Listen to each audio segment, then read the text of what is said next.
Let's mic चुनावी यात्रा। नमस्कार, लेट्स माइक चुनावी यात्रा में आपका स्वागत है। मैं हूं राखी जैन। बिहार में पहले चरण के प्रचार का शोर थम गया है। 6 नवंबर यानी कल 18 जिलों की 121 सीटों पर मतदान होगा। पहले चरण में 1314 प्रत्याशियों के पास अंतिम मौका है। वो घर घर जाकर वोट की अपील कर रहे हैं। दूसरे चरण के लिए आज सियासी दिग्गजों की जनसभाएं हुई। चुनाव से जुड़ी आज की बड़ी खबरें जानेंगे, लेकिन सबसे पहले चलते हैं हमारे सहयोगी वरिष्ठ पत्रकार कुलभूषण के पास, जो बिहार के जिला समस्तीपुर के 11 विधानसभा सीटों की जानकारी दे रहे हैं।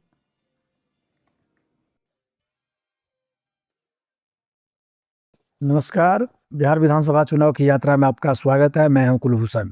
आज मैं आपको उत्तर बिहार के प्रमुख जिला समस्तीपुर के 10 विधानसभा क्षेत्रों की चर्चा करूंगा। इससे पहले मैं आपको बता दूं कि कल जो पहले चरण का मतदान होना है उसमें 18 जिले बिहार के शामिल हैं। उन जिलों में मधेपुरा, सहरसा, दरभंगा, मुजफ्फरपुर, गोपालगंज, सिवान, सारण, वैशाली, समस्तीपुर, बेगूसराय, खगड़िया, मुंगेर, लखीसराय, शेखपुरा, नालंदा, पटना, भोजपुर और बक्सर शामिल है। इन जिलों के 1314 प्रत्याशी का भाग्य का फैसला 45,341 बूथों पर होगा। इसमें कुल मिला के 3,75,13,302 वोटर भाग लेंगे। इसमें महिला मतदाताओं की संख्या 1,76,77,219 है, जबकि पुरुष मतदाताओं की संख्या 1,98,35,325 है। वहीं थर्ड जेंडर की बात करें तो 758 मतदाता हैं और एनआरआई वोटर भी 101 हैं, जो इन प्रत्याशियों के भाग्य का फैसला करेंगे। अब मैं आप इसको इस क्षेत्र के ऐतिहासिक पृष्ठभूमि की जानकारी दे दूं। यह एक ऐसा जिला है जहां 1975 में इंदिरा गांधी मंत्रिमंडल के कद्दावर नेता, जो कभी प्रधानमंत्री के दावेदार माने जाते थे, इनकी हत्या बम मारकर समस्तीपुर स्टेशन पर कर दिया गया था। खैर, यह पुरानी बात हो गई, लेकिन लोग आज भी उस घटना को भूले नहीं हैं। दूसरी ओर महान समाजवादी नेता कर्पूरी ठाकुर, जिसे जननायक भी कहा जाता है, हाल ही में केंद्र सरकार ने भारत रत्न की उपाधि दी है, उनका कर्मस्थली है। तो तीसरी ओर यदि देखें तो वामपंथ का भी मजबूत किला रहा है। इस जिले के समस्तीपुर जिले के विभूतिपुर और कल्याणपुर समेत अन्य, जो उजियारपुर समेत अन्य हिस्से हैं जहां वामपंथी आंदोलन मजबूत रहे हैं। अब हम देखते हैं जिस जिले के कौन प्रत्याशी हैं जिनकी प्रतिष्ठा दांव पर है। तो सबसे पहले आपको बता दूं कि गृह राज्य मंत्री नित्यानंद राय का लोकसभा क्षेत्र उजियारपुर इसी जिला में आता है। इसलिए नित्यानंद राय सभी 10 सीटों पर एनडीए के प्रत्याशियों की जीत के लिए दिन रात मेहनत कर रहे हैं। यदि अधिक सीट पर जीते तो बल्ले बल्ले है, अन्यथा इनकी परेशानी बढ़ेगी।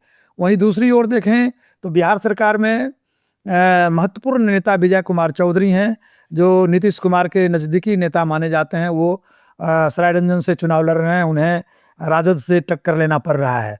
वहीं दूसरे नेता दलित चेहरा के रूप में है महेश्वर हजारी, जो कल्याणपुर से चुनाव लड़ रहे हैं, उनका टक्कर भाकपा माले के प्रत्याशी से है। तो इस तरह से यदि पूरे क्षेत्र में यदि हम देखते हैं तो एनडीए का टक्कर महागठबंधन से है, वामपंथी दलों से है। वहीं अन्य सीट भी है जहां कम महत्वपूर्ण नहीं है, इसलिए कि सरकार बनाने में किसी जिला के 10 विधानसभा सीट कम नहीं होता है। इसलिए ही प्रधानमंत्री, गृह मंत्री, गृह राज्य मंत्री के अलावा दूसरे राज्यों के मुख्यमंत्रियों का यहाँ आना जाना एक तरह से कहें पर्यटन का रूप ले लिया था। वहीं महागठबंधन की ओर से भी तेजस्वी यादव, अखिलेश सिंह यादव और प्रतापगढ़ी, जो एक शायर और समाजवादी पार्टी के नेता हैं, उनका भी दौरा हुआ। तो इस तरह से कहें 10 सीट झटकने के लिए सभी दल दिन रात एक कर दिए हैं। अब आपको मैं ले चलता हूं इस जिले की समस्या के बारे में। यह जिला कृषि प्रधान जिला है और इस जिला में को बिहार का केरल कहा जाता है, क्योंकि यहाँ पर मसाले की खेती अधिक होती है, जिसमें हल्दी, अदरक, मिर्चाई, अजवाइन, धनिया के साथ साथ अन्य मसाले की खेती बहुतायत होती है। लेकिन दुर्भाग्य है कि यहाँ सरकारी खरीद का केंद्र नहीं है। इससे किसान मायूस रहते हैं, लेकिन यह चुनावी एजेंडा नहीं बनता है। कभी चुनाव में किसी संगठन ने इस एजेंडा को आगे नहीं बढ़ाया है। परिणाम यह है कि जाति के आधार पर लोग वोट करते हैं और एजेंडा पीछे रह जाता है। तो एजेंडा दूर है, पुराना इतिहास है, समाजवादी, वामपंथी और संघियों का एक बड़ा केंद्र है। इसके बावजूद किसान और आम जनता परेशान है। अब कल के मतदान में यह तय हो पाएगा जिले के मतदाता अपने एजेंडा की ओर मतदान कर रहे हैं या जाति की ओर, या तो कल के मतदान के बाद आने वाले परिणाम से ही स्पष्ट हो पाएगा। तब तक के लिए आपको बहुत बहुत धन्यवाद। अब खबरें चुनावी समर की। बिहार विधानसभा चुनाव के पहले चरण में 18 जिलों की 121 सीटों पर मतदान के लिए सुरक्षा के चाक चौबंद इंतजाम किए गए हैं। सभी बूथों पर सशस्त्र बलों की तैनाती की गई है। चुनाव कार्य में करीब 4.5 लाख सुरक्षाकर्मी लगाए गए हैं, जिनमें 1500 कंपनी केंद्रीय बल शामिल हैं। इसके अलावा बिहार पुलिस, बिहार विशेष सशस्त्र बल, एसएसबी, होमगार्ड आदि की भी ड्यूटी लगाई गई है। चुनाव को देखते हुए नेपाल सहित सभी जिलों की सीमाएं सील कर दी गई हैं। दियारा क्षेत्र में घुड़सवार दल को तैनात किया गया है। साथ ही मतदान कर्मियों ने ईवीएम और अन्य चुनाव सामग्री प्राप्त कर ली है। पहले फेज की इस वोटिंग से पहले राहुल गांधी ने आरोप लगाया है कि राज्य में ऑपरेशन सरकार चोरी चलाया जा रहा है। राहुल गांधी ने बिहार के 5 वोटरों को मंच पर बुलाया। सभी ने कहा कि उनके नाम वोटर लिस्ट से काट दिए गए हैं। राहुल ने वोटर वेरिफिकेशन पर 1 घंटा 20 मिनट लंबी प्रेस कॉन्फ्रेंस की। उन्होंने बताया कि हरियाणा में 3.5 लाख वोटर्स का नाम लिस्ट से काट दिया गया था। बिहार में भी यही दोहराया जा रहा है। चुनाव से ठीक पहले वोटर लिस्ट दी जाती है ताकि लोकतंत्र को मारा जा सके। उन्होंने अपने प्रेजेंटेशन में हरियाणा की वोटर लिस्ट दिखाते हुए कहा कि ब्राजील की एक मॉडल ने हरियाणा चुनाव के दौरान 10 बूथ पर 22 बार वोट डाला।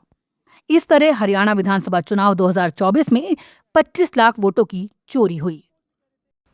अनंत के बाद हमें लगा कि ये जो वोट चोरी का मामला है, ये सेंट्रलाइज्ड मामला है और ये सिर्फ एक कंस्टिट्यूएंसी में नहीं हो रहा है, एक डिस्ट्रिक्ट में नहीं हो रहा है, मगर ये नेशनल लेवल और स्टेट लेवल पे हो रहा है। तो हमने इन्वेस्टिगेशन शुरू किया, पता लगाने कि क्या हो रहा है।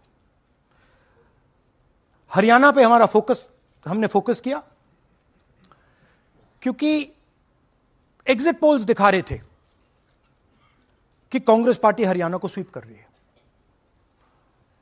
ये देखिए 5 एग्जिट पोल्स हैं। एग्जिट पोल सबसे एक्यूरेट होता है, ओपिनियन पोल से एक्यूरेट एग्जिट पोल होता है।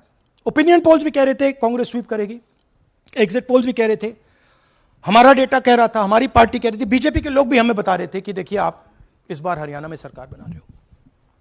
दूसरी बात, पहली बार हुआ कि पोस्टल बैलेट्स और स्टेट का जो नतीजा था वो अलग थे।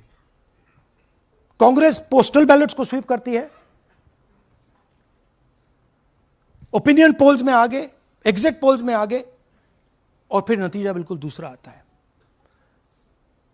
हम गहराई में गए और मैं आपको बताना चाहता हूं कि हमें सवाल का यह जवाब मिला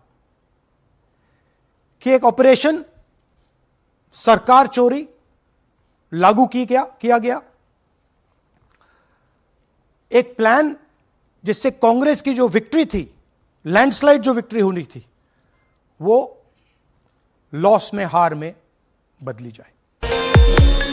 वहीं प्रियंका गांधी ने बिहार में एक चुनावी सभा में कहा, आज मेरे भाई ने देश को दिखा दिया कि कैसे हरियाणा का चुनाव चोरी किया गया है। कल क्या पता चुनाव होंगे कि नहीं होंगे, इतनी बड़ी चोरियां हो रही हैं चुनाव में। आज मेरे भाई ने सबके सामने हरियाणा के चुनाव की बातें बताई हैं, किस तरह से पूरा चुनाव चोरी किया है। पूरा देश देख रहा है और पूरे देश को देखना चाहिए। प्रियंका गांधी बिहार के बेतिया के चनपटिया भी पहुंची। उन्होंने सभा में कहा, 20 साल में सरकार ने बसाप को संघर्ष करने की आदत डलवाई है। चंपारण की धरती से ही आजादी के आंदोलन की शुरुआत हुई। यहाँ के किसानों की आवाज महात्मा गांधी तक पहुंची और वो यहाँ तक आए। आज अंग्रेजों का नहीं, मोदी का साम्राज्य है। इस राज में सब कुछ महंगा हो गया है। संघर्ष की आदत है, हाँ? मुश्किल झेलने की आदत है। किसने आदत डलवाई? किसने आदत डलवाई? ये जो 20 साल से जो सरकार चल रही है ना बिहार में, उसी ने ये आदत डलवाई है आपको कि आपका जीवन सिर्फ संघर्ष है। आपके जीवन में मुश्किलें बढ़ती चली जा रही हैं। आपके लिए सरकार कुछ करती नहीं है, कोई सहायता नहीं मिलती। ये एक महान धरती है, आपकी महान धरती है। शायद आपको आज के दिन इसका एहसास नहीं होगा,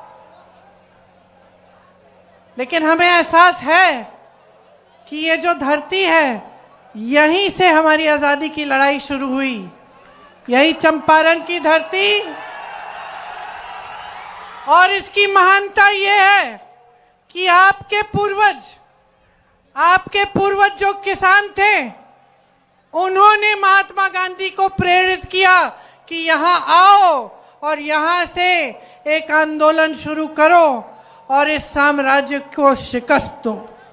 यहां से, चंपारण से। ये है आपकी महानता। और आप इसमें से दो चीजें समझ सकते हो इस बात से। एक, कि आपके पूर्वजों की और आपकी इस धरती की महानता क्या है।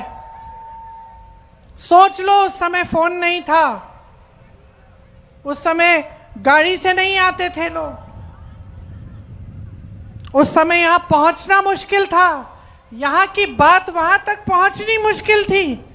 फिर भी किसी तरह से यहां के किसानों ने जो आंदोलन किया, वो एक ऐसा आंदोलन किया कि वो आवाज, उनकी आवाज महात्मा गांधी तक पहुंची। समाजवादी पार्टी के प्रमुख और यूपी के पूर्व सीएम अखिलेश यादव ने आज बिहार के जमुई में सभा को संबोधित करते हुए कहा, तेजस्वी की सरकार बनेगी तो आपको 500 में सिलेंडर मिलेगा। कानून व्यवस्था पर सवाल खड़ा करते हुए उन्होंने कहा, पुलिस थाने में जाते हैं तो आपकी जेबें खाली कर दी जाती हैं। तेजस्वी की सरकार में ऐसा नहीं होगा, लॉ एंड ऑर्डर को दुरुस्त किया जाएगा। बिहार की जनता से कहूंगा कि बिहार की जनता बाहर निकले, ज्यादा से ज्यादा वोट डाले और बदलाव के लिए वोट डाले, नौकरी के लिए वोट डाले। बिहार विधानसभा चुनाव के पहले चरण के लिए गुरुवार को वोट डाले जाएंगे। उसके लिए जहां प्रचार बंद हो गया है, वहीं दूसरे फेज के लिए सियासी तिकड़मबाजी शुरू हो गई है। महागठबंधन के सीएम कैंडिडेट तेजस्वी यादव ने एनडीए के खेमे में सेंध लगाते हुए बीजेपी के निवर्तमान विधायक ललन पासवान को अपनी पार्टी में शामिल करा लिया है। आज उन्होंने राबड़ी देवी की मौजूदगी में आरजेडी की सदस्यता ग्रहण की है। भागलपुर जिले की पीरपैंती विधानसभा सीट से मौजूदा विधायक ललन पासवान आज राबड़ी देवी और तेजस्वी यादव के सामने आरजेडी में शामिल हुए। बीजेपी ने इस बार उनका टिकट काट दिया था, जिस वजह से वो नाराज चल रहे थे। आखिरकार पहले चरण के चुनाव से ठीक एक दिन पहले उन्होंने पाला बदल लिया है। लेट्स माइक चुनावी यात्रा में फिलहाल इतना ही। देखते रहिए, सुनते रहिए लेट्स माइक। नमस्कार। It's time for news. It's time for more than radio. Presenting the first radio news app, Let's Mic. Let's Mic, a news-based app on your phone where you get to watch and listen news, talk shows, interviews, radio show podcasts. On Let's Mic, you get all relevant information of TV, print, radio, podcast, and digital. Let's Mic talks about every segment of life.